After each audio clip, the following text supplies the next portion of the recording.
Hello and welcome back to our channel. Today we are visiting the majestic La Fortuna Waterfall. This waterfall is so massive and so majestic that TripAdvisor named it one of the top destinations in the world. Now before we get into it, please take a moment to like and subscribe as it really helps our growing channel. As I already mentioned, this waterfall is massive at 246 feet high or 75 meters tall. Come along with me as I show you the sights and sounds of one of the most majestic places on the planet.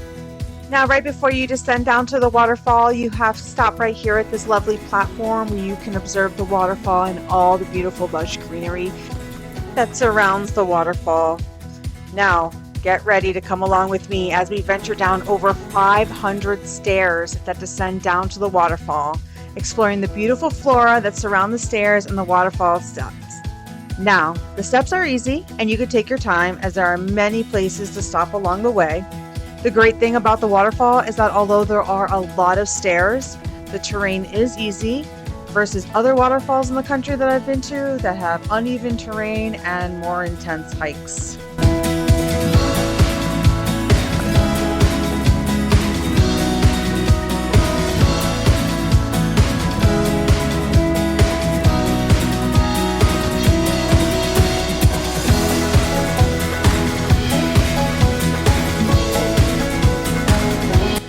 Now here is what one of the seating areas look like, where you can take a nice rest before continuing down the stairs, along with a water spigot if you want to refill your water bottle. That is, the water in Costa Rica is drinkable, so you don't ever have to be afraid of that.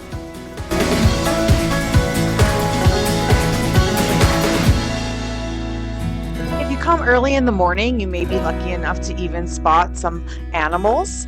You can see butterflies, howler monkeys, or even toucans, and maybe some woodpeckers. You do have to get there right when the waterfall opens, as a lot of the nature here in Costa Rica wake up early. I do not wake up early, so unfortunately I was not lucky enough to see some of the great animals. However, I did catch a glimpse of a few butterflies.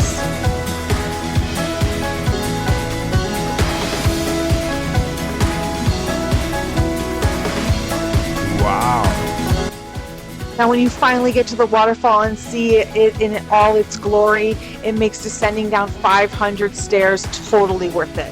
Now, I highly recommend bringing swim shoes. That is a very, very risky area heading over to the waterfall, and then even once you get in the waterfall. Again, the water is freezing cold. There is a little area to the left that is separate from the waterfall that is very calm, as you can see here, if you'd like to get used to the temperature of the water before heading over to the waterfall. And of course, at the end, you do have to climb back up 500 stairs, but like I said, take your time. There is a restaurant when you get to the back to the top, an area to get ice cream and snacks.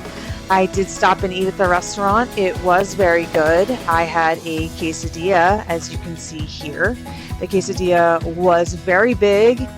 It was plenty of food to share or even eat on your own. Now heading out, there is another restaurant and a second souvenir shop. There are two souvenir shops. One is behind the restaurant and one is at the very, very front of the park before you enter. The souvenir shop is filled with tons of great souvenirs to take home. However, they can be pricey because you are at a tourist location. There are beautiful artisanal crafts at literally everywhere you go in Costa Rica. Plenty of souvenirs to bring home. They do sell 1820 coffee here at this shop. I do not recommend buying any coffee in any shop. If you want some coffee to take home, I highly recommend stopping at a grocery store. Maxi Pali is a great store to stop at. I would not go to Auto Mercado, as Auto Mercado is very expensive. But again, here you can see all types of different crafts to take home. If you see something that you absolutely love and absolutely cannot live without, then I highly recommend buying it. Now, my final thoughts. I absolutely love La Fortuna Waterfall. I love that you can swim in the water. I love that it's just gorgeous all the way down. I do recommend stopping here if you are in the La Fortuna area. We love driving around Costa Rica, but we don't have a car. So for all the times we needed a car, including this trip, we've always rent from Car Rentals Costa Rica and USA. We first used them 2 years ago when we first came to Costa Rica, and the price was exactly what we were quoted. Since then, they have been our go-to company to rent from. They are always consistent, reliable, and responsive whenever I need something. I am not sponsored by them and I do not get paid for saying this. I simply want to promote a great business that helped make planning my trips here in Costa Rica that much easier. Thank you so much for watching, and we'll see you in the next video.